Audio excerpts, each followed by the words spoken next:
Recording in progress.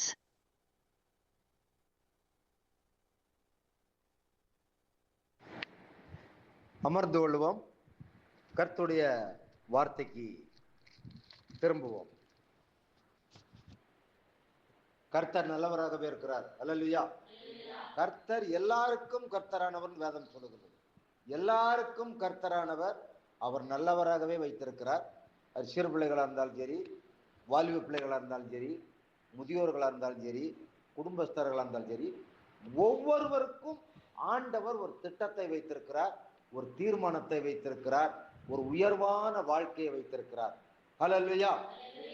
அவரு பிதாவாகிய தேவன் தம்முடைய சொந்த குமாரனையே நமக்காக கொடுத்து எல்லாவற்றையும் அருளுகிற தேவன் என்று சொல்லப்பட்டிருக்கு. அவர் பேரு இயேசு. கரங்களை தட்டி கர்த்தரை படுத்துவோம். ஹல்லேலூயா. இன்றைக்கு நான் பொருளாதார ஆசீர்வாதத்தை குறித்து பேசுகிறேன். அநேக கிறிஸ்தவர்கள் மனம் திரும்பினார்கள், ஆலயத்துக்கு வந்தார்கள், ஞானஸ்நானம் எடுக்கிறார்கள், வேதம் வாசிக்கிறார்கள், தியானிக்கிறார்கள், அந்நிய பாஷையில பேசுகிறார்கள். ஆனா ஆசீர்வாதம் இல்லை. குடும்பத்துல ஒரு ஆசீர்வாதம் கிடையாது, பொருளாதாரத்துல ஒரு ஆசீர்வாதம் கிடையாது, பொருளாதாரத்துல ஒரு செழிப்பு கிடையாது. கிறிஸ்தவ வாழ்க்கை என்பது செழிப்பு. அல்லேலூயா. கிறிஸ்தவ வாழ்க்கை என்பது தரித்திரம் கிடையாது. கிறிஸ்தவ வாழ்க்கை என்பது ஏழ்மை கிடையாது. கிறிஸ்தவ வாழ்க்கை என்பது தரித்திரம் கிடையாது. கிறிஸ்தவ என்பது கண்ணீர் கிடையாது. கிறிஸ்தவ வாழ்க்கை என்பது புலம்பல் கிடையாது. அவர் புலம்பலை ஆனந்த களிப்பாய் மாற பண்ணுகிறவர். ஆமென் சொல்லுவோமா? அவர் புலம்பலை ஆனந்த களிப்பாய் மாற பண்ணுகிற தேவன். சாபத்தை சிலுவையில சுமந்தவர், தரித்திரத்தை சிலுவையில சுமந்தவர், ஏழ்மை நிலைகளை சிலுவையில சுமந்தவர், கடன்களை, தரித்திரத்தை, உபத்திரவத்தை சிலுவையிலே சுமந்து தீர்த்தார். அதற்காகத்தான் பிதாவாகிய தேவன் இயேசு கிறிஸ்துவை இந்த உலகத்துக்கு அனுப்பி சிலுவையில அடிக்கப்பட்டு, சிலுவையில நொறுக்கப்பட்டு, சிலுவையிலே நெருக்கப்பட்டு அவர் ஆசீர்வாதத்தை கொடுக்கிறார், சமாதானத்தை கொடுக்கிறார், உயர்வை கொடுக்கிறார், நல்ல வீடு வாசல்களை கொடுக்கிறார், நல்ல செழிப்பை கொடுக்கிறார், நல்ல ஐஸ்வர்யத்தை கொடுக்கிறார், நல்ல பிள்ளைகளை கொடுக்கிறார், நல்ல பூமியில உயர்ந்த ஸ்தானத்தை கொடுக்கிறார். சகல ஜனங்களை பார்க்கலும் கீர்த்தியும் புகழ்ச்சியுமாக இருக்கும்படி அவர் ஆசீர்வதிக்கிறார். அவர் ஆசீர்வதிக்கிற தேவன். அவர் பேரு இயேசு. கரங்களை தட்டி கர்த்தரை மேம்படுத்துவோம். ஹல்லேலூயா. ஆணா இருந்தாலும் சரி, பெண்ணா இருந்தாலும் சரி, வாலிபனா இருந்தாலும் சரி, ஒருத்தன் மனம் திரும்பி ஆண்டவரை ஏற்றுக்கொண்டு ரட்சிக்கப்பட்டு அவன் ஏழையா இருந்தால், அவன் வியாதியா இருந்தால், அவன் தரித்திரனா இருந்தால், அவன் கடனாளியா இருந்தால், அவன் இன்னும் இயேசுவை அறியவில்லை. அவன் இன்னும் சிலுவையை அறியவில்லை. அவன் இன்னும் சிலுவையில் இயேசுப்பட்ட பாடுகளை அறியவில்லை. அவன் இன்னும் இயேசுவின் ரத்தத்தை அறியவில்லை. இன்னும் இயேசுவின் அன்பை அவன் அறியவில்லை. இன்னும் இயேசு கிறிஸ்துவுடைய விலையேறப்பட்ட குணங்களை அவன் அறியவில்லை. அல்லேலூயா. ரட்சிக்கப்பட்ட ஒவ்வொரு பிள்ளைகளையும் அவர் பிள்ளையாக அங்கீகரித்திருக்கிறார். யோவான் சுவிசேஷம் 1:12 அன்றியும் அவருடைய நாமத்தின் மேல் விசுவாசம் உள்ளவர்களாய் அவரை ஏற்றுக்கொண்டவர்கள் எத்தனை பேர்களோ அத்தனை பேரும் தேவனுடைய பிள்ளைகளாகும்படி அதிகாரம் கொடுத்திருக்கிறார். அல்லேலூயா. அவர் பிள்ளைகளுக்கு இன்னொரு அதிகாரம் கொடுக்கிறார். என்ன அதிகாரம் கொடுக்கிறார்? லூக்கா 10:19 தேளுகளையும் வலு சர்ப்பங்களையும் மிதிக்கவும் சத்துருவின் சகல வல்லமைகளையும் மேற்கொள்ளும்படியான அதிகாரத்தை கொடுத்திருக்கிறார். ஆமென். 2 மூன்றாவது ஒரு அதிகாரம் கொடுக்கிறார். முதல் அதிகாரம் யோவான் 1:12 அன்றியும் அவருடைய நாமத்தின் மேல் விசுவாசம் ஏற்றுக்கொண்டவர்கள் எத்தனை பேரும் அத்தனை பேரும் தேவனுடைய பிள்ளைகளாகும்படி அதிகாரம் கொடுக்கிறார். 2 லூக்கா 10:19 தேளுகளையும் வலு சர்ப்பங்களையும் மிதிக்கவும் சத்துருவிக்களையும் சகல வல்லமைகளை மேற்கொள்ளும்படியான அதிகாரத்தை கொடுக்கிறார். மூன்றாவது ஒரு அதிகாரம் கொடுக்கிறார். மத்தேயு சுவிசேஷம் 28:18 20 வரைக்கும். என்ன அதிகாரம்? வானத்துக்கும் பூமிக்கும் சகல அதிகாரம் எனக்கு கொடுக்கப்பட்டிருக்கிறது. நீங்கள் புறப்பட்டு போய் சகல சாதிகளையும் சீசராக்கி பிதா குமாரன் பரிசுத்த ஆவியினாலே அவர்களுக்கு ஞானஸ்நானம் கொடுத்து நான் உங்களுக்கு உபதேசித்தது போல நீங்களும் அவர்களுக்கு உபதேசம் பண்ணுங்கள். இதோ உலகத்தின் முடியும் சகல நாட்களிலும் நான் உங்களோடு கூட இருக்கிறேன். அல்லேலூயா. இயேசு நம்மளோடு கூட இருப்பதே விலையேறப்பட்ட அதிகாரம். கரங்களை கட்டி கர்த்தரை இந்த 3 அதிகாரத்தை இந்த உலகத்துல நீங்களும் நானும் பயன்படுத்தணும். விசுவாசிகள், ஊழியக்காரர்கள் இந்த 3 அதிகாரத்தை முதலாவது பயன்படுத்தினால் நம்ம இந்த உலகத்துல ஆசீர்வாதமாய் வாழலாம், சமாதானமாய் வாழலாம், செழிப்பாய் வாழலாம். அல்லேலூயா. இன்றைக்கு பொருளாதார ஆசீர்வாதத்தை குறித்து 3 வசனங்களை உங்களுக்கு நினைப்பூட்டி நான் ஜெபிக்க இருக்கிறேன். இந்த சபை கூடி வருதலை தேவன் ஆசீர்வதித்தார்கள். 3 வசனங்கள். இன்னைக்கு என்னன்னா, உண்மையுள்ள மனிதர்கள் பரிபூர்ண ஆசீர்வாதங்களை பெறுவார். அல்லேலூயா. ஜெபிப்போம். பரலோகத்தை நல்ல தகப்பனே, நன்றியோடு துதிக்கிறோம், தோத்தரிக்கிறோம். ஆண்டவரே, இந்த விலையேறப்பட்ட நல்ல நாளுக்காய் நன்றி. சபை கூடி வருதலை நீர் ஆசீர்வதித்ததற்காய் நன்றி. உடைய ரத்தத்தினால் சம்பாதிக்கப்பட்ட இந்த சபைக்காக நன்றி. விசுவாச மக்களுக்காய் நன்றி. சிறுபிள்ளைகள், வாலிபர்கள், முதியோர்கள், குடும்பத்தாருக்காக நன்றி செலுத்துகிறோம். ஆண்டவரே, சிறு மந்தையே பயப்படாதேன்னு சொன்னீர். நாங்கள் நாளுக்கு நாள் விருத்தி அடைய செய்கிறீர். எங்கள் சபை நாளுக்கு நாள் பலுகி பெருகும்படி நீர் எல்லைகளை பெரிதாக்கி கொண்டிருக்கிறதற்காய் நன்றி செலுத்துகிறோம். புது புது ஆத்துமாக்களை நீர் கொண்டு வருகிறதற்காய் நன்றி செலுத்துகிறோம். ஆண்டவரே, இன்றைக்கு உண்மையுள்ள மனிதர்கள் பரிபூர்ண ஆசீர்வாதம் பெறுகிற பரிசுத்த ஆவியானவரை கொண்டு நீர் பேச போற வார்த்தைக்காய் நன்றி. ஆண்டவரே, சகல பிரஸ்தாவத்தை பார்க்கலாம் நீர் உடைய வார்த்தையை மகிமைப்படுத்தீர். ஆண்டவரே, உடைய வார்த்தைகளுக்காய் நன்றி செலுத்துறோம். எங்களோடு பேசும் இயேசுவின் நாமத்தில் கேட்கிறாங்க நல்ல பிதாவே, ஆமென். அல்லேலூயா. நீதிமொழிகள் 28:20 வசனம். நீதிமொழிகள் 28:20 வசனம் 20. உண்மையுள்ள மனுஷன் பரிபூர்ண ஆசீர்வாதங்களை பெறுவான். முதல் பகுதி நீதிமொழிகள் 28:20. உண்மையுள்ள மனுஷன் பரிபூர்ண ஆசீர்வாதங்களை பெறுவான். கவனிங்க, உண்மையுள்ள மனுஷன் பரிபூர்ணமான ஆசீர்வாதத்தை பெற்றுக்கொள்வதுதான் ஒரு கிறிஸ்தவ வாழ்க்கை. அப்ப உண்மை என்றால் என்ன, பரிபூர்ணம் என்றால் என்ன அப்படிங்கிறத பார்ப்போம். உண்மை என்பது தனியா இருக்கட்டும். பரிபூர்ணம் என்றால் என்ன? நிறைவான, பெருக்கமான, குறைவில்லாத ஆசீர்வாதங்கள் தான் பரிபூர்ணமான ஆசீர்வாதம். நிறைவான ஆசீர்வாதங்கள், பெருக்கமான ஆசீர்வாதங்கள், குறைவே இல்லாத ஆசீர்வாதங்கள். அல்லேலூயா. வேதம் சொல்லுகிறது, சங்கீதம் 1 சங்கீதம் 2:3, கர்த்தருடைய வேதத்தில் பிரியமார்ந்து இரவும் பகலும் தியானமா இருக்கிற மனுஷன் பாக்கியவான். அவன் நீர்க்கால்களின் ஓரமாய் நடப்பட்டு தன் காலத்தில் கனி தந்து இலை உதிராது இருக்கிற மரத்தை போல இருப்பான். அவன் செய்வது எத்தனை வாய்க்கும்? அவன் செய்வதெல்லாம் வாய்க்கும். அல்லேலூயா. செய்வது எல்லாமே வாய்க்குமா? அப்ப சங்கீதம் 34:10 சிங்கக்குட்டிகள் தாழ்ச்சி அடைந்து பட்டினியாயிருக்கும், கர்த்தரை தேடுகிறவர்களுக்கோ எத்தனை நன்மை குறையாது? ஒரு நன்மையும் குறைபடாதான். அப்ப எல்லாவற்றிலும் பரிபூர்ணமான ஆசீர்வாதங்கள் இருக்க வேண்டும். அதான் கிறிஸ்தவ வாழ்க்கை. அல்லேலூயா. அப்படியாப்பட்ட வாழ்க்கையை நாம் சுதந்திரிப்பதற்கு என்ன செய்ய வேண்டும் அப்படின்னு பார்க்கணும். அப்ப இந்த பரிபூர்ணமான ஆசீர்வாதங்களை பெறுவதற்கு நாம என்ன செய்யணும்? என்ன செய்யணும்? பரிபூர்ணமான ஆசீர்வாதங்களை பெறுவதற்கு சத்தியத்துக்கு கீழ்ப்படியணும். பாவம் செய்கிறோம், பொய் பேசுறோம், திருடுறோம், இன்னும் மனம் திரும்பல, அதெல்லாம் தனியா இருக்கட்டும். அதெல்லாம் மனம் திரும்பி ஆண்டவரை ஏற்றுக்கொள்ளும் போது அதெல்லாம் இயேசுவின் ரத்தம் கழுவி மன்னிக்கும், பரிசுத்த ஆவியினால் சுத்திகரிக்கப்படும். ஆனால் இது ஆசீர்வாதத்தை பெற்றுக்கொள்வதற்கு என்னவா? வசனத்துக்கு கீழ்ப்படுகிற ஒருவனை கர்த்தர் ஆசீர்வதிக்கிறார். வசனத்துக்கு நடுங்குகிறவனை கர்த்தர் நோக்கி பார்க்கிறார். உலகத்துல எத்தனையோ ஆண்டவரை ஏற்றுக்கொள்ளாதவர்கள் பரிசுத்தவான்கள் இருக்கிறாங்க. முஸ்லிம் மதத்துல அப்துல் கலாம் இருக்கார்ல, அப்துல் கலாம் ஜனாதிபதியா இருந்தார், விஞ்ஞானி, ஆராய்ச்சியாளர். அவர் ஒரு துரும்பளவும் பாவம் செய்யாத, பொய் பேசாத ஒரு நீதிமான். யாரு? ஒரு இஸ்லாமிய சகோதரன் அப்துல் கலாம். அவர் ஜனாதிபதி ஆயிட்டு வெள்ளை மாளிகையிலிருந்து வெளியேறும் போது சூட்கேஸ் பெட்டி எடுத்துட்டு வந்தார். அவர் பதவி காலம் முடிஞ்சு வெளியே வருவார், வெளியே வரணும். அப்ப இந்த பூச்செடிகளுக்கு தண்ணீர் அடிக்கிறவனை கூப்பிட்டாராம், ஓடியாந்தான். அந்த பைப்பு தண்ணியோட பைப்பை கொண்டு வாண்டாராம். என் சூட்கேஸ் பெட்டில இந்த பைப்பு தண்ணி அடிச்சு கழுவுண்டாராம். ஒத்த கையில சுடுறது. ஐயா, உள்ள இருக்கிற பேப்பர்கள் நான் பரவாயில்லை, உள்ள நல்லா பூட்டி இருக்கேன், வெளியே இருக்கிற தூச்சியை மட்டும் கழுவுனப்போ கழுவுண்டாராம். உடன் அதிகாரிகள்லாம் கேட்கிறாங்க, ஏன் இந்த மாதிரி காரியம் பண்ணுங்க? இந்த வெள்ளை மாளிகையில இருந்த ஒரு தூசி கூட என் கூட வரக்கூடாதுன்னு சொன்னாராம். கரங்களை தட்டி கர்த்தர் அல்லேலூயா. அப்ப ஏன் அவங்கள தேவன் ஆசீர்வதித்தார்? அப்படி இருக்கிறாங்க அநேக அரசியல் தலைவர்கள், பரிசுத்தவான்களா இருக்காங்க. ஒரு இப்ப சமீபத்தில் ஒரு அரசியல்வாதி செத்தாரு, செல்லக்கண்ணு, நல்ல கண்ணு, கம்யூனிஸ்ட்காரு, சொந்த வீடு கிடையாது, மனைவியுடைய சம்பளத்தில் பென்ஷன்ல தான் வாழ்ந்திருக்கிறாரு.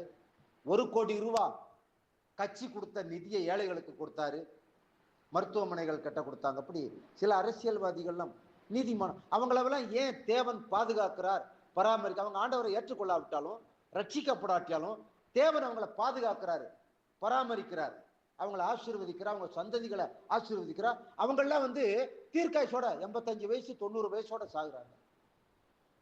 புரியுதுங்களா? அந்த நீதிமான் பனையை போல் செழிப்பான்னு சொல்லப்பட்டிருக்கு. அல்லேலூயா. அதனால உண்மை உள்ள மனிதர்கள் பரிபூர்ண ஆசீர்வாதங்களை பெறுவார்கள். அப்ப ஆண்டவராய் இயேசு கிறிஸ்து ரத்தத்தினால் கழுவப்பட்ட நாம பொய் பேசலாமா, திருடலாமா, வஞ்சிக்கலாமா, ஏமாத்தலாமா? கூடாது. அப்ப சமுதாயத்துல நீங்க உலகத்துக்கு வெளிச்சமாக பூமிக்கு உப்பாக இருக்கலன்னு சொல்லப்பட்டிருக்கு. இந்த போராமப்படுறது, எரிச்சல் படுறது, திருடுறது, பொய் சொல்றது, இந்த ஒளிச்சு வைக்கிற காரியங்கள்லாம் இருந்தா தேவன் நம்மளை என்ன செய்ய மாட்டாரு? ஆசீர்வதிக்க மாட்டார். அல்லேலூயா. அப்படியாப்பட்ட காரியம்தான் உண்மை உள்ள மனுஷன் பரிபூர்ண ஆசீர்வாதங்களை பெறுவான். அப்ப பரிபூர்ணம்னா என்ன? ஒரு நிறைவான வாழ்க்கையை பெறணும். அது காலதாமங்கள் ஆகலாம், சில போராட்டங்கள் வரலாம், தடைகள் வரலாம். ஏன்னா பிசாசு பல விதத்துல நம்ம குழப்பத்தை உண்டு பண்ணி, குடும்பத்துல சண்டையை உண்டு பண்ணி, பிள்ளைகளை பிரிச்சு, விசுவாசிகளை பிரிச்சு, சபையை பிரிச்சு, சத்தியத்தை கேட்க விடாம நம்மளை அழிப்பதற்கு தான் பிசாசுடைய நோக்கம். யோவான் 10:10 திருடன் திருடவும் கொல்லவும் அழிக்கவும் வருகிறான், வேறொன்றுக்கு வரான், நானும் அவைகளுக்கு ஜீவனை கொடுக்க வருகிறேன்னு சொல்றார். அல்லேலூயா. ஜீவன் உண்டாயிருக்கும்படி வருகிறார். அவர் ஜீவனை கொடுக்க வருகிறார். அவர் ஆசீர்வதிக்கிற தேவனாக இருக்கிறார். அல்லேலூயா. அப்ப 2வது காரியம் என்னது? 2வது காரியம், கொஞ்சத்தில் உண்மையாக இருந்தால் அநேகத்தின் மேல் ஆசீர்வாதத்தை வைப்பேன்றார். கொஞ்சத்துல உண்மை. வாசிப்போம். மத்தேயு சுவிசேஷம் 25 திருப்பிக் கொள்ளுங்கள். மத்தேயு 25:21. அவனுடைய எசமான் அவனை நோக்கி, நல்லது, உத்தமம், உண்மையுமுள்ள ஊழியக்காரனே, கொஞ்சத்தில் உண்மையாயிருந்தாய், அநேகத்தின் மேல் உன்னை அதிகாரியாக வைப்பேன், உன் எசமானுடைய சந்தோஷத்திற்குள் பிரவேசி என்றான். நீ கொஞ்சத்துல உண்மையா இருக்கணும். இப்ப நம்ம என்ன பேசுற இன்னைக்கு தலைப்பு பாவ மன்னிப்பை பத்தி பேசல, விடுதலையை பத்தி பேசலாம். எல்லாருக்குள்ளும் குறை இருக்கும், எல்லாரும் நீதிமான்கள் கிடையாது. ரட்சிக்கப்பட்ட எல்லாரும் நீதிமான், குறை இருக்கும். ஆனால் பூரணப்படும் போது ஜீவ கிரீடத்தை தருவேன்னு சொல்றார். அதுதான் முடிவு பரியந்தம் நிலைத்திருக்கிறவன் ரட்சிக்கப்படுவான்னு சொல்லப்பட்டிருக்கு. அல்லையா? இன்னைக்கு நம்ம குறை இருக்கலாம், நாளைக்கு மனம் திரும்பலாம், அடுத்த மாசம் மனம் திரும்பலாம். அவன் யாரை குறை சொல்லக்கூடாது, யாரையும் அற்பமா எண்ணக்கூடாதுன்னு இயேசு சொல்றாரு. சரியா? அப்ப நீ உண்மையுள்ள மனுஷன், கொஞ்சத்துல உண்மையா இருந்தா உன்னை அநேகத்துக்கு மதியா இருப்பான். அப்ப இன்னைக்கு தலைப்பு என்னது? பொருளாதார ஆசீர்வாதம் ஏன் இல்லை, பண ஆசீர்வாதம் ஏன் இல்லைன்றத பத்தான் இன்னைக்கு நம்ம பேசிக்கிட்டு இருக்கோம். அப்ப கொஞ்சம் என்றால் என்ன? இப்ப பரிபூர்ணம் என்றால் என்னன்னு பார்த்தோம். நிறைவான, பெருக்கமான, பலிகு பெருகுது, குறைவே இல்லாத அப்படின்னு பார்த்தோம். பரிபூர்ணம் தான். இந்த கொஞ்சம் என்று சொன்னால் என்ன? இப்ப நம்ம தசமபாகம் என்றால் என்ன? தசமபாகம், கிறிஸ்தவர்கள், ரட்சிக்கப்பட்டவர்கள் தசமபாகத்தை கொடுக்க வேண்டும். 10ல் 1 தசமபாகம். 10ல் 1ண்டா இப்போ 10 ரூபா வருமானம் வருதுன்னா 1 ரூபா தசமபாகம். அதை எடுத்து என்ன செய்யணும்? சபையில கொண்டு போகணும். அதை உண்மையான சபைகள் என்ன செய்யும்? அதை பிரித்து ஏழைகள், தரித்திரர்கள், வியாதிஸ்தர்கள், முடவர்கள், கண் பார்வையற்றவர்கள், வியாதியற்றவர்கள், தரித்திரர்களுக்கு பகிர்ந்து கொடுப்பாங்க. சபை கட்டுமான பணிகள், சபை நிற்கிறது, சபைக்கு இடம் வாங்குறது, புதிய சபைகளை கட்டுறது, சபையில மூப்பர்கள் இருப்பாங்க, உடன் ஊழியக்காரங்கள் இருப்பாங்க, அவங்களுக்கெல்லாம் சம்பளம் போடுறது தான் இந்த தசமபாகத்தை பயன்படுத்தணும். ஒரே ஒரு ஊழியக்காரை மட்டும் தசமபாகத்தை பூரா அபகரித்து அவன் வீடு கட்டி, அவன் காரு வாங்கி, பங்களா வாங்கி, அவன் பிள்ளைகளை மட்டும் மேன்மைப்படுத்துவதற்கு தசமபாகம் கிடையாது. அல்லையா? அப்ப தசமபாகத்தை பிரித்து வையுங்கள். உன் வாசலில் இருக்கிற லேவியனுக்கும், தரித்திரனுக்கும், ஏழைக்கும், ஒடுக்கப்பட்டவனுக்கும் அதை பகிர்ந்து கொடுங்கள். அதுதான் சத்தியம். இந்த சத்தியங்கள் எல்லாம் சொல்ல மாட்டான். மல்கியா 3:10 மட்டும் சொல்லிடுவான். லூக்கா 6:38 மட்டும் சொல்லிடுவான். மல்கியா 3:10 என் ஆலயத்தில் ஆகாரம் உண்டாயிருக்கும்படி தசமவாலையில கொண்டு வந்து கொண்ட சாலையிலே வையுங்கள், அப்பொழுது வானத்தின் மதகளை திறந்து இடம் கொள்ளாமல் போக மட்டும் ஆசீர்வதிக்க மாட்டாரோ என்று என்னை சோதித்து பாரு. இதை ஒண்ணு மட்டும் சொல்லுவான். எல்லாத்தையும் சொல்லு. சத்தியம், வேதம், கர்த்தருடைய வசனம் இருபுறமும் கருக்குள்ள பட்டயம் இருக்கு. அப்ப அதையும் சொல்லு, இதையும் சொல்லு. அப்ப ஏழைகளுக்கு கொடுன்னு சொல்லுக்கல. அப்ப தசம பாகத்தை ஒரே ஒரு ஊழியக்காரன் சாப்பிடக்கூடாது. அது ஒரு நாளைக்கு கணக்கு கேட்பாரு. கணக்கு கேட்கிற நிறைய கொடுத்தவன் நிறைய கேட்பேன், கொஞ்சமா கொடுத்தவன் கொஞ்சமா கேட்பேன்றாரு. அல்லேலூயா. அப்ப கொஞ்சம் என்று சொன்னால் என்ன? இப்ப நம்ம விசுவாசியா இருக்கிறோம், பிசினஸ் பண்றீங்க, தொழில் பண்றீங்க, விவசாயம் பண்றீங்க. 1 லட்சம் ரூபாய் வருமானம் வருது. 1 லட்சம் ரூபாய் வருமானம் வருது. எவ்வளவு தசமாவும் கொடுப்போம்? 10,000 ரூபாய் தசமாவும் கொடுப்போம். 10,000 ரூபாய் எல்லாரும் கொடுக்கறதுல ஒரு சிலர் கொடுப்பாங்க, ஒரு சிலர் கொடுத்தவங்க வர நல்லா இருக்கிறாங்க. இப்ப இதுல என்ன பிரச்சனை அப்படின்னா, நிறைய கொடுக்கறதுல பிரச்சனையே கிடையாது. 1 லட்சம் ரூபாய் வந்துச்சு, 10 லட்சம் ரூபாய் தசமா, 10,000 ரூபாய் தசமாவும் கொடுங்க, பிரச்சனையே கிடையாது. கரெக்ட். பிரச்சனை எங்க? பிசாசுக்கு எங்க இடம் கொடுக்குறோம், பிசாசு எங்க ஏமாத்துறான், பிசாசு எப்படி நம்மளை வஞ்சிக்கிறான், பிசாசு எப்படி நம்மளை வளர விடாம செய்யறான்னு சொன்னா, அந்த கொஞ்சமா வர்ற வருமானத்துலதான் நம்மளை ஏமாத்துறான். அதான் பிரச்சனை. 1 லட்சம் ரூபாய் வருமானம் வந்தா 10,000 ரூபாய் கொடுத்துருவோம் தசமபாகம். ரைட்டு. ரெண்டாவது, 10,000 ரூபாய் வருமானம் வருது, ஒரு கம்பெனியில வேலை பார்க்குறோம், 10,000 ரூபாய் சம்பளம் வருது. எவ்வளவு தசமாவும் கொடுப்போம்? 1000 ரூபாய் தசமாவும் கொடுத்துருவோம். 9,000 நம்ம குடும்பத்துக்கு வச்சுக்கிறோம். பிரச்சனையே கிடையாது. மூன்றாவது 5,000 ரூபாய் வருமானம் வருது. 5,000 ரூபாய் வந்தா தசமாவும் எவ்வளவு? 500 ரூபாய் தசமாவும் ஈஸியா கொடுத்துருவோம். இப்ப அதுக்கப்புறம் தான் பிரச்சனையே வருது. 1 லட்சம், 10,000, 5,000 வரைக்கும் பிரச்சனையே கிடையாது. அதுக்கப்புறம் தான் பிசாசு வஞ்சிக்கிற காரியம் இருக்கு. நம்மளை பொருளாதாரத்துல வளர விடாமல் செய்யறோம். இப்ப நம்ம எங்கேயாவது போறோம், ஒருத்தர் பரவாயில்லை, உங்களை பற்றி கேள்விப்பட்டோம், நல்லா ஊழியம் செய்யறீங்க, நல்ல விசுவாசியா இருக்கிறீங்க, ஏதோ கஷ்டப்படுறீங்களா, இந்தாங்க உங்க பொண்ணு கல்யாணத்துக்கு வச்சுக்கோங்க அப்படின்னு சொல்லி ஒருத்தர் ஒரு 2,000 ரூபாய் கொடுக்குறாங்க. அவங்களும் ஒரு ஏழையா இருப்பாங்க, நல்லா கொடுக்கக்கூடிய மனங்க, ஒரு 2,000 ரூபாய் கொடுக்குறாங்க. இப்ப இந்த 2,000 ரூபாயில என்ன செய்ய மாட்டோம்? தசமாவும் கொடுக்க மாட்டோம். நம்ம என்ன வேலைக்கு வரோம், வேலைக்கு போனோம், சம்பளம் 10,000 ரூபாய் வாங்கணும், தசமாவும் கொடுத்தாச்சு. இது நமக்கு பிரியா கிடைச்சது தானே. இங்கதான் பிரச்சனையே உருவாகுது. பிசாசு நம்மளை ஏமாத்துறது, பிசாசு நம்மளை வஞ்சிக்கிறது. இந்த 2,000 ரூபாய் இடத்துல அதுலயும் 200 ரூபாய் தசமாகம் எடுத்து வைக்க வேண்டும். அதையும் ஏழைகளுக்கு சபைக்கு கொடுக்க வேண்டும். அல்லேலூயா சொல்லுவோமா? அதைத்தான் கொஞ்சத்துல நீ உண்மையா இருந்தா உன்னை அநேகத்தின் மேல் ஆசீர்வதிப்போம் சொல்றார். இதுல பிசாசு வஞ்சிக்காதபடிக்கு எச்சரிக்கையா இருக்கணும். அடுத்து 100 ரூபாய் வருமானம் வருது. 100 ரூபாய் வருமானம் வருது. அடுத்து இல்ல 500 ரூபாய் வருமானம் வருது. 2,000 ரூபாய் வருமானம் வருது. 200 ரூபாய் எடுத்து வைக்கணும். 1000 ரூபாய் வருது. யாராவது ஒருத்தர் 1000 ரூபாய் கொடுக்குறாங்க, பிரியப்பட்டு கொடுக்குறாங்க, ஒரு உதவியா கொண்டாங்க, உங்க பிள்ளைகளுக்கு ட்ரெஸ் எடுத்துக்கங்க அப்படின்னு இறக்கப்பட்டு ஒரு 1000 ரூபாய் கொடுக்குறாங்க. இதுல என்ன செய்ய மாட்டோம்? இது நம்ம பிள்ளைகளுக்கு ட்ரெஸ் எடுக்க கொடுத்தது தானே. அதை நம்ம சம்பளம் வாங்கி கொடுத்துட்டோமே. 10,000 ரூபாய் வாங்கினோம், சம்பளம் 1000 ரூபாய் கொடுத்துருமே, பிரச்சனை இல்லை. இது நம்ம பிள்ளைகளுக்காக ட்ரெஸ் எடுக்க கொடுத்தாங்க. இது மனிதர்களுக்கு தெரியாது, நமக்கு தெரியாது, பிசாசுக்கு தெரியும், இயேசுவுக்கு தெரியும். பிசாசு ஏமாத்துவான். இதுல அதெல்லாம் 1000 ரூபாய் கொடுத்துட்டீங்கள இதெல்லாம் அப்படின்னு பிசாசு நம்ம வஞ்சிக்க வைப்போம். 100 ரூபாய் 1000 ரூபாயில என்ன செய்யணும்? பிள்ளைகளுக்கு துணி எடுக்க கொடுத்தாலும், நன்கொடையாக வந்தாலும் அது தேவனுக்குரியது. தேவனுக்கும் இராயனுக்கும் செலுத்துங்கள் என்று வேதம் சொல்லுகிறது. தெளிவா இருக்கணும்.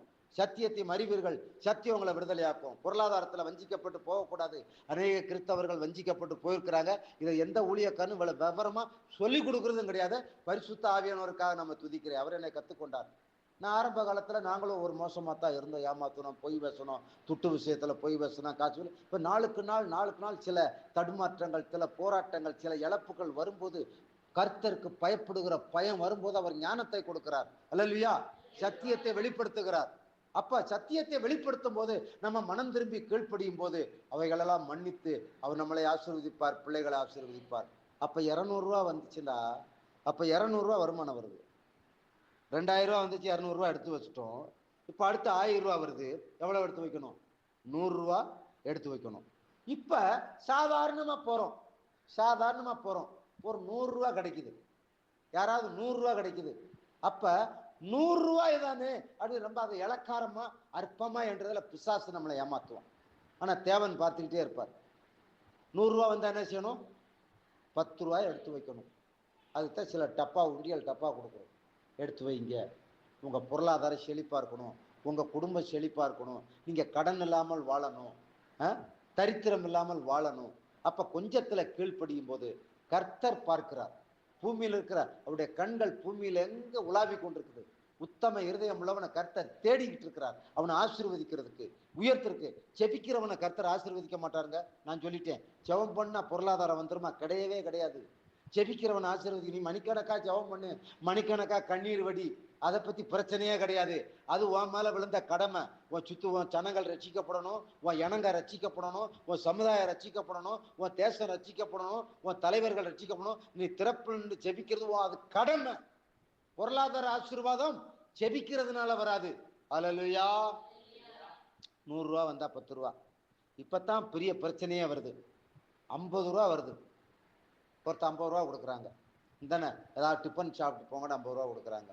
50 ரூபாய்க்கு டிஃபன் சாப்பிட்டு வாயை கழுவிட்டு வரக்கூடாது. 50 ரூபா வந்து என்ன செய்யணும்? 5 ரூபா யாருக்குரியது? தேவனுக்குரியது. கருத்தை எடுத்து வச்சு பாருங்க, என்னை சோதித்து பாருங்கன்னு தானே அவர் சொல்றாரு. மல்கியா 3:10 இதெல்லாம் சோதிச்சு பாரு. 50 ரூபாயில நீ உண்மையா இருக்கியா? 1,00,000 உண்மையாரு, 10,000 உண்மையாரு, 5,000 உண்மையா இருக்க. இந்த 2,000 ஏன் உண்மையா இருக்க மாட்டோம்ன்ற? அங்கதான் பிசாசு ஏமாத்துறான், அங்கதான் பிசாசு வஞ்சிக்கிறான். ஏன் நீ 500 உண்மையா இருக்க மாட்டோம்ன்ற? ஏன் 200 உண்மையா இருக்க மாட்டோம்ன்ற? ஏன் 100 உண்மையா இருக்க மாட்டோம்ன்ற? 10 ரூபா. அடுத்து இப்ப 50 ரூபா கிடைக்குது, 5 ரூபாய் எடுத்து வை. கடைசியா 5 ரூபா கிடைக்குதுங்க. 5 ரூபா கிடைக்குது, என்ன செய்யணும்? எவ்வளவு தசமம்? 50 பைசா தசமம் எடுத்து உன் உண்டியல்ல போடு. அதுக்கு பிறகு ஆசீர்வாதத்தை பாரு. உன் கையின் பிரயாசங்களை கர்த்தர் பெருக பண்ணுவார். நீ செய்யற தொழிலை கர்த்தர் விருத்தி அடைய பண்ணுவார். அல்லேலூயா. வேத வசனம் சொல்லுது, நீ கொஞ்சத்துல உண்மையாயிருந்தால் உன்னை அநேகத்தை மேல அதிகாரியா வைப்பேன், உன்னை அநேகத்துக்கு ஆசீர்வாதமா வைப்பேன்றார். இந்த கொஞ்சத்தை தான் ரொம்ப கடைக்கு பண்ணுங்க. 1,00,000 plus 10,000, 10,000 plus 1000, 5,000 plus 500, 2,000 plus 200, 1000 plus 100, 100 plus 10, 50 plus 5, 5 plus 50 பைசா. அல்லேலூயா. இந்த காரியங்களை நீங்க திட்டமும் தீர்மானம் பண்ணி ஒரு தீர்மானம் எடுத்து வாழும் போதுதான் கர்த்தர் ஆசீர்வதிப்பார். எப்படி வாழ்ந்தாலும் எப்படி ஜெபம் பண்ணாலும் கர்த்தர் ஆசீர்வதிக்கிற தேவன் அல்ல. அது தப்பான உபதேசம். நான் வாழ்ந்தால் இப்படித்தான் வாழுவேன். என் தேவன் நீதிபரர், என் தேவன் விசாரிக்கிறவர், என் தேவன் ஆதரிக்கிறவர், என் தேவன் உண்மை உள்ளவர். அவர் எனக்காக கல்வாரி சிலுவையில் அடிக்கப்பட்டவர், எனக்காக நெருக்கப்பட்டவர், எனக்காக ஒடுக்கப்பட்டவர். நான் நல்லா இருக்கும்படிக்கு, என் குடும்பம் நல்லா இருக்கும்படிக்கு, என் பிள்ளைகள் நல்லா இருக்கும்படிக்கு கடைசி சொட்டு ரத்தத்தை சிந்தினவர், எனக்காக தரித்திரமானவர். ஏன் நான் ஐஸ்வர்யம் உள்ளவனா வாழணும்? இந்த சமுதாயத்தில் இந்த உணர்வு இருக்கணும், இந்த உடன்படிக்கை இருக்கணும், இந்த அர்ப்பணிப்பு இருக்கும் போதுதான் பொருளாதாரத்தை தாராளமா ஏராளமா கர்த்தர் தருவார். அல்லேலூயா. நான் சொல்றேன், இந்த நாட்களுக்கு பிறகு உங்க குடும்பத்துல ஒரு குறையும் வராது. உங்க தொழில் ஆசீர்வதிக்கப்படும். உங்களுக்கு விரோதமா செயல்படுத்த நினைச்சவன் பயந்து போவான். உங்க பிள்ளைகள் ஆசீர்வாதமா இருப்பாங்க. இழந்து போனவைகள் திரும்ப வரும். அல்லேலூயா. இழந்து போன பலன் திரும்ப வரும், இழந்து போன அபிஷேகம் திரும்ப வரும், இழந்து போன ரட்சிப்பு திரும்ப வரும், இழந்து போன பணம், சொத்துக்கள், வீடு வாசல்கள் திரும்ப வரும். கரங்களை தட்டி கர்த்தரை மேம்படுத்துங்க. அல்லேலூயா. தீர்மானம் எடுத்து வாழும் போது. மூன்றாவதாக, கொடுங்கள் கொடுக்கப்படும் இயேசு சொன்னார். என்ன சொன்னாரு? செவியுங்கள் கொடுக்கப்படும் சொன்னாரா? கிடையவே கிடையாது. நீங்க சோர்ந்து போகாம ஜெபம் பண்ணுங்க, இடைவிடாமல் ஜெபம் பண்ணுங்க, விழித்திருந்து ஜெபம் பண்ணுங்க, கண்ணீரோடு ஜெபம் பண்ணுங்க, உபவாசம் இருந்து ஜெபம் பண்ணுங்க. அது கடமை. அது வேற விஷயம். எதுக்காக உபவாசம் பண்ணி ஜெபம் பண்ணுறாரு? சத்தியத்துல ஒரு மாதிரி இருக்கு, இவங்க ஒரு மாதிரி ஜெபம் பண்ணிட்டு இருக்கிறாங்க. விழித்திருந்து ஜெபம் பண்ணுங்கன்றாரு, சத்தியத்துல ஒரு மாதிரி இருக்கு, இவங்க ஒரு ஆல் நைட் பிரேயர்னு ஒரு நோக்கத்துல ஜெபம் பண்ணிட்டு இருக்கிறான். கண்ணீரோடு ஜெபம் பண்ணுன்றாரு, கண்ணீரோடு ஜெபம் பண்றதுக்கு வேதத்துல ஒரு மாதிரி இருக்கு, இவங்க ஒரு மாதிரி ஜெபம் பண்ணிட்டு இருக்கிறாங்க. அதனால அதெல்லாம் அது வேற டாப்பிங்கு. நான் ஜெபத்தை பத்தி பேசல, பணத்தை பத்தி பேசிக்கிட்டு இருக்கிறேன். அல்லேலூயா. இயேசு என்ன சொன்னார்? லூக்கா 6:38, கொடுங்கள் கொடுக்கப்படும். நீ எதை கொடுக்கிறையோ அது கொடுக்கப்படும். நீ எதை விதைக்கிறையோ அது உனக்கு அறுவடையா வரும். என்ன விதைக்கிறோமோ அது அறுவடையா விளையும். விதைக்கிறது விளையாம போகாது. அல்லேலூயா. விதைக்கணும். விதைப்புனா நம்ம 10 ரூபாய் ஆண்டவர் கருத்துல கொடுத்துட்டு விதைக்கிறதுன்னு என்னது? துதிக்கிறது, வேத வாசிக்கிறது, கீழ்ப்படுகிறது, ஜெபம் பண்றது, ஆராதிக்கிறது. இதுதான் நீர் பாய்ச்சல், தண்ணீர் பாய்ச்சல். அப்ப விதைய நட்டா தண்ணி வத்தணும்ல. அப்ப தண்ணிண்டா என்ன? ஜெபம் என்பது ஒரு தண்ணி, வேத வாசிக்கிறது ஒரு தண்ணி, துதிக்கிறது ஒரு தண்ணி, ஆராதிக்கிறது ஒரு தண்ணி, உபவாசிக்கிறது ஒரு தண்ணி. இதெல்லாம் பாய்ச்சும் போது அந்த விதை முளைக்கும், அது வளரும், அது கிளை விடும், பூ பூக்கும், பிஞ்சு விடும், காய் காய்க்கும், கனியும், 1000 பெருகும். இப்பொழுது இருக்கிறதை பார்க்கிறோம். நீங்கள் 1000 மடங்கு பெருகணும். அதான் தேவனுடைய சித்தம். கரங்களை தட்டி கர்த்தரை படுத்துங்க. ஹல்லேலூயா. லூக்கா 6:38, கொடுங்கள் அப்பொழுது உங்களுக்கும் கொடுக்கப்படும், அமுக்கி குலுக்கி சரிந்து விழும்படி உங்கள் மடியிலே போடுவார்கள். நீங்கள் எந்த அளவினால் அளக்கிறீர்களோ அந்த அளவினால் உங்களுக்கு அளக்கப்படும். அதான் 1 லட்சம், 10,000, 5,000, 2,000, 1000, 500, 200, 100, 50, 5 ரூபா. நீங்க எந்த அளவினால் கொடுக்குறீங்க, எந்த அளவினால் தேவனுடைய ராஜ்யத்துல விதைக்கிறீங்க, அதை பொறுத்து தான் பொருளாதார ஆசீர்வாதம் நிர்ணயிக்கப்பட்டிருக்கிறது. அது தேவனுடைய கரத்துல இருக்கிறது. எந்த மனுஷனும் உங்களை ஐஸ்வர்யனாக்க முடியாது, எந்த ஊழியக்காரனும் உங்களை ஐஸ்வர்யனாக்க முடியாது. இயேசுவால் மட்டுமே நீங்க ஐஸ்வர்யனாக முடியும். ஏன்னா அவர்தான் உங்க தரித்திரத்துக்கு பதிலா அவர் சிலுவையில தரித்திரமாகி ஐஸ்வர்யத்தை கொடுக்கிற கிருபையை அவர் வைத்திருக்கிறார். அல்லேலூயா. எழுந்து நிற்போம். இதற்கு ஒரு அர்ப்பணிங்க, ஒரு தீர்மானம் பண்ணுங்க, ஒப்பு கொடுங்க. கொஞ்சத்துல உண்மையா இருக்க, கொஞ்ச வருமானத்துல உண்மையா இருக்க, நீங்கள் தீர்மானம் பண்ணி பாருங்க, அர்ப்பணிச்சு பாருங்க. தேவன் உங்களுக்கு நிச்சயமா முதலாவது நீங்க வசனத்துக்கு கீழ்ப்படியும் போது முதல் ஆசீர்வாதம் உங்க தீர்க்காய்ச்ச பெருக பண்ணுவார். அல்லேலூயா. கர்த்தருக்கு பயப்படுதலே தீர்க்காய்ச்ச பெருக பண்ணுகின்றாரு. வசனத்துக்கு கீழ்ப்படியும் போது முதல் ஆசீர்வாதம் தீர்க்காய்ச்ச பெருக பண்ணுவார். நீங்கள் முதிர்ந்த வயதிலும் பசுமையும் புஷ்டிமா இருப்பீர்கள். நான் சாவாமல் பிழைத்திருந்து கர்த்தருடைய செய்கைகளை விவரித்து பேசுவேன். உங்க பிள்ளைகளுக்கு கற்றுக் கொடுங்க. ஒரு உண்டியலை கொடுத்து அதை எதிர்காலத்துக்காக சேமிக்கிறத நம்ம சேமிக்கிற அது தனி. ஒரு பிள்ளைகிட்ட வங்கி ஒரு டப்பாவை கொடுத்து ஏழை காணிக்கை அப்படின்னு சொல்லி அதுல சேமி 1 ரூபா 2 ரூபா பிள்ளைகளுக்கு கொடுத்து போட வைங்க. பிள்ளைகளுக்கு பழக்கத்தை உண்டாக்குங்க. அடுத்து வருஷம் மே மாசம் விபிஎஸ் வரும்போது, இந்த மாதிரி ஈஸ்டர் வரும்போது அதை சபைக்கு கொடுக்கும் போது, அது அந்த ஈஸ்டர் பண்டிகையில ஏழை பிள்ளைகளுக்கு சாப்பாடு போடலாம், தான தர்மம் பண்ணலாம். கிறிஸ்தவ நாட்கள்ல ஏழை பிள்ளைகளுக்கு துணி எடுத்து கொடுக்கலாம். அப்படி செய்யும் போது உங்கள் பிள்ளைகள் ஆசீர்வதிக்கப்படுவார்கள். உங்க பிள்ளைகளுடைய எதிர்காலம் நல்லா இருக்கும். ஒளிமயமான எதிர்காலத்தை ஆண்டவர் உங்களுக்கு கொடுத்திருக்கிறார். சாவாமல் பிழைத்திருந்து கர்த்தருடைய செய்கையை விவரித்து பேசுவோம். அல்லேலூயா. கரங்களை உயர்த்தி தோத்திரம் பண்ணுவோம். ஆண்டவர் கொடுத்த சத்தியத்துக்காய் தோத்திரம் பண்ணுவோம். ஆண்டவர் நீர் கொடுத்த திட்டங்களுக்காய் தோத்திரம், நீர் கொடுத்த தீர்மானங்களுக்காய் தோத்திரம், நீர் கொடுத்த உடன்படிக்கைக்காய் தோத்திரம், நீர் கொடுத்த வார்த்தைகளுக்காய் தோத்திரம். பரிசுத்த ஆவியானவரே, இப்படியாப்பட்ட வெளிப்பாடுகளை கொடுத்ததற்காய் நன்றி. பாவத்தை குறித்தும் நீதியை குறித்தும் நியாய தீர்ப்பை குறித்தும் கண்டித்து உணர்த்துகிற பரிசுத்த ஆவியானவர் எங்களுக்கு வெளிப்பாடுகளை கொடுக்கிறீர். வசனத்தின் வெளிப்பாடுகளை கொடுக்கிறீர், வரங்களின் வெளிப்பாடுகளை கொடுக்கிறீர், வல்லமையின் வெளிப்பாடுகளை கொடுக்கிறீர், பொருளாதார செழிப்பை குறித்த வெளிப்பாடுகளை கொடுக்கிறீர், ஆசீர்வாதத்தின் வெளிப்பாடை கொடுக்கிறீர். நீர் எங்களை நேசிக்கிறீர், எங்கள் குடும்பத்தை நேசிக்கிறீர், ஊழியத்தை நேசிக்கிறீர், சிறுபிள்ளைகளை வாலிபர்களை நேசிக்கிறீர், முதியோர்களை நேசிக்கிறீர், ஆடியோ வாயிலாக செய்திகளை கேட்கிற குடும்பங்களை நேசிக்கிறீர், தீர்மானம் எடுக்கிறவர்களை நீர் நேசிக்கிறீர். ஆண்டவரே, உங்க நாமத்தை மகிமைப்படுத்துகிறோம், உங்க நாமத்தை உயர்த்துகிறோம். ஆண்டவரே, ஜெபத்தை கேட்கிறவரே, மாம்சமான யாவரும் உம்மிடத்தில் வரும் சொன்ன வார்த்தைக்காய் நன்றி. எங்களை முற்றிலுமாய் தாழ்த்துகிறோம், எங்களை வெறுமையாக்குகிறோம்.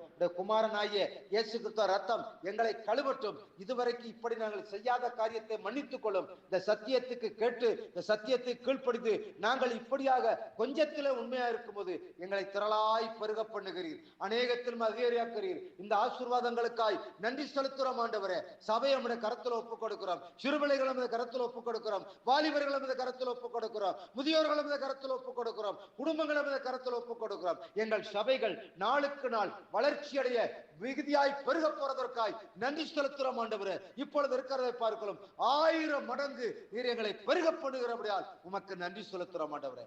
சபை இயேசு நாமத்தில் ஆசீர்வதிக்கிறது. இந்த வார்த்தையை கேட்கிற மக்களை இயேசு நாமத்தில் ஆசீர்வதிக்கிறது.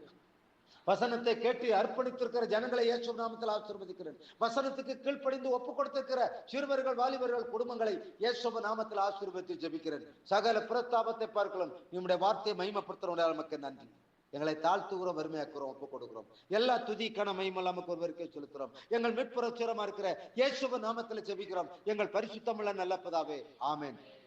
என் ஆத்துமாவே கர்த்தரை தோத்திரி, என் முழு உளமையோட பரிசுத்த நாமத்தை தோத்திரி. என் ஆத்துமாவே கர்த்தரை தோத்திரி, அவர் செய்த சகல உபகாரங்களை மறவாதே. ஆமென். நம்முடைய கர்த்தராய சூடைய கிருபையும் பிதாவாகிய தேவனுடைய அன்பும் பரிசுத்த ஆவியினுடைய அன்பும் ஐக்கியம் சந்தோஷம் சமாதானமும் என்றும் என்றும் சதா காலங்களிலும் நாம் அனைவரோடும் கூட என்றென்றைக்கும் தங்கி இருப்பதாக. ஆமென், ஆமென். செயங்கொடுக்கும் தேவனுக்கு கோடி கோடி தோத்ரம், வாழ்வழிக்கும் யசுராஜாவுக்கு வனாளெல்லாம் தோத்ரம். ஜெயங்கொடுக்கும் தேவனுக்கு கோடி கோடி தோத்ரம், வாழ்வழிக்கும் யசுராஜாவுக்கு வனாளெல்லாம் தோத்ரம். அல்லேலூயா அல்லேலூயா பாடுவேன், ஆனந்த தொனியால் உயர்த்துவேன். அல்லேலூயா அல்லேலூயா பாடுவேன், ஆனந்த தொனியால் உயர்த்துவேன். ஜெயங்கொடுக்கும் தேவனுக்கு கோடி கோடி தோத்ரம், வாழ்வழிக்கும் யசுராஜாவுக்கு வாழ்நாளெல்லாம் தோத்ரம். அல்லேலூயா அல்லேலூயா அல்லேலூயா. கர்த்தர் தாமே உங்களை ஆசீர்வதிப்பார். சமாதானத்தோடு இருக்க கடவோம். God bless you, God bless you, God bless you.